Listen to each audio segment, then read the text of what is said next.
দাদি, বাইরে কি সুন্দর বাতাস। চলো উঠোনে গিয়ে বসি। তুই কি আকাশের দিকে তাকিয়েছিস? দেখছিস না কেমন ঘন কালো মেঘ জমেছে? মনে হচ্ছে এখনই সব অন্ধকার করে ঝড় নামবে। আবার তো ঠিকই বলেছে সারা। আজ রাতে বাইরে থাকাটা মোটেও বুদ্ধিমানের কাজ হবে না। দেখছিস না, পূব দিক থেকে মেঘগুলো কেমন দৈত্যের মতো তেড়ে আসছে। বড় ঝড় হবে আজ। কিন্তু ঘরে আমার দম আটকে আসছে। কেমন একটা ভ্যাপসা গরম, তাই না আপু? গরম তো একটু লাগবেই। বৃষ্টি নামলেই সব ঠান্ডা হয়ে যাবে। তুই বরং চুপটি করে বস। দাদি, একটা গল্প বলো না। ওই যে উড়ন্ত ঘোড়ার গল্প। আজ অন্য গল্প শোন। এটা গল্প নয়, এটা সত্যি কথা। মন দিয়ে শুন। আমাদের এই গ্রামে যখন এমন তুফানি রাত নামে, তখন একা একা কেউ ঘরের বাইরে পা রাখে না। বিশেষ করে গ্রামের মাথায় ওই যে বুড়ো তেঁতুল গাছটা আছে, ওটার তলা দিয়ে দিনেও কেউ একা যেতে সাহস পায় না। আর রাতে তো দূরে থাক। কেন দাদি, তেঁতুল গাছে কি আছে? ভূত? ভূতের থেকেও ভয়ঙ্কর কিছু।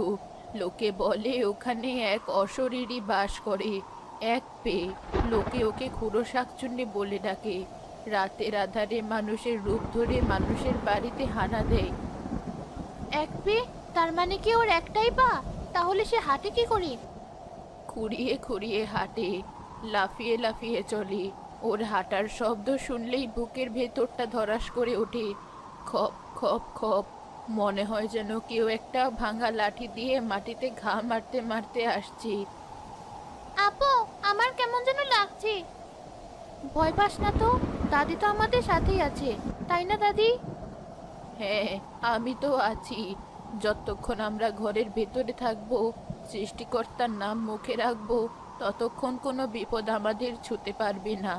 কিন্তু একটা কথা সব সময় মনে রাখবি, অচেনা কাউকে বা চেনা কাউকেও যদি রাতের বেলা দরজায় ডাকতে শুনিস, ভালো করে গলার স্বর না চিনে, পরিচয় না পেয়ে দরজা খুলবি না। অচেনা কাউকে তো খুলবই না, কিন্তু চেনা মানুষ ডাকলে? ওই শয়তানটা মানুষের গলার স্বরও নকল করতে পারে। তাই খুব সাবধান থাকতে হয়। এখন চল তো, রাতের খাবারের আয়োজন করি। এই যা, আমার তো মাথা থেকেই বেরিয়ে গেছে। কি হয়েছে দাদি? অমর করে চমকে উঠলে কেন? আরে, হারিকেনের তেল যে একদম তলায় এসে ঠেকেছে। আজ রাতে যদি ঝড় বাদলে আলো নিভে যায়, তাহলে এই ঘুটঘুটে অন্ধকারে থাকবে কি করে? আমার অন্ধকারে খুব ভয় করে দাদি। শুধু তাই না, তোর যে সর্দি লেগে কাশিটা বেড়েছে, তার জন্য যে ওষুধটা আনতে হবে সেটাও তো আনা হয়নি। কাল রাতেও তো তুই কাশতে কাশতে ঘুমাতে পারিসনি। তাহলে এখন কি হবে? দোকানটা এতক্ষণে বন্ধ হয়ে গেল মনে হয়। না, কাদেরের দোকানটা আরো কিছুক্ষণ খোলা থাকে। আমি বরং দৌড়ে গিয়ে তেল আর ওষুধটা নিয়ে আসি। ঝড়টা পুরোপুরি নামার আগেই ফিরতে হবে। না দাদি, তুমি কোথাও যাবে না। বাইরে কিরকম থমথমে আবহাওয়া দেখেছো? আমাদের একা রেখে তুমি যেও না, আমাদের খুব ভয় করবে। হ্যাঁ দাদি, তুমি যেও না। আমরা না হয় আজ অন্ধকারেই থাকবো। আরে পাগলি মেয়েরা, এই তো গেলাম আর এলাম। তোরা তো আর ছোট নেই। তাছাড়া তেল না আনলে আলো জ্বলবে না, আর ওষুধ না আনলে তোর কাশিটা আরো বাড়বে। আমি বেশিক্ষণ দেরি করব না। তোরা দরজাটা ভেতর থেকে খিল দিয়ে বন্ধ করে দিবি। মনে থাকবে তো? কিন্তু আমাদের যদি ভয় করে? ভয় কিসের? আমি তোদের জন্য দোয়া পড়ে ফু দিয়ে যাচ্ছি। আমি না আসা পর্যন্ত দরজা একদম খুলবি না। কেউ যদি আমার গলা নকল করেও ডাকে, তবুও না। আমি এসে দরজায় 3বার টোকা দেব, তারপর ডাকবো। মনে রাখিস, 3বার টোকা। ঠিক আছে দাদি, তুমি তাড়াতাড়ি চলে এসো কিন্তু। আসি, তোরা সাবধানে থাকিস। সৃষ্টিকর্তার ভরসা।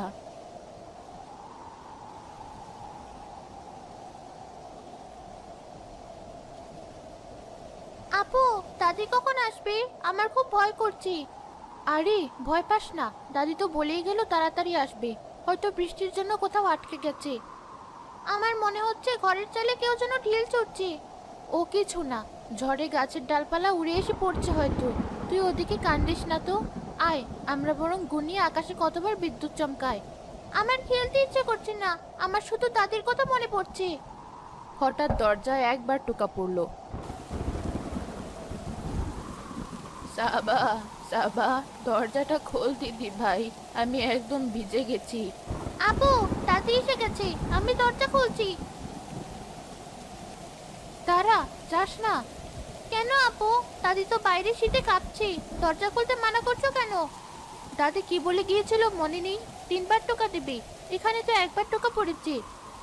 হয়তো ঝড়ের শব্দে আমরা তাকে দুটো শুনতে পাইনি।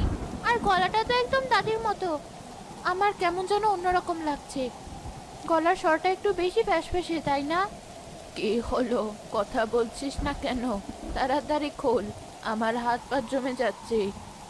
দাদি, তুমি এত তাড়াতাড়ি চলে এলে?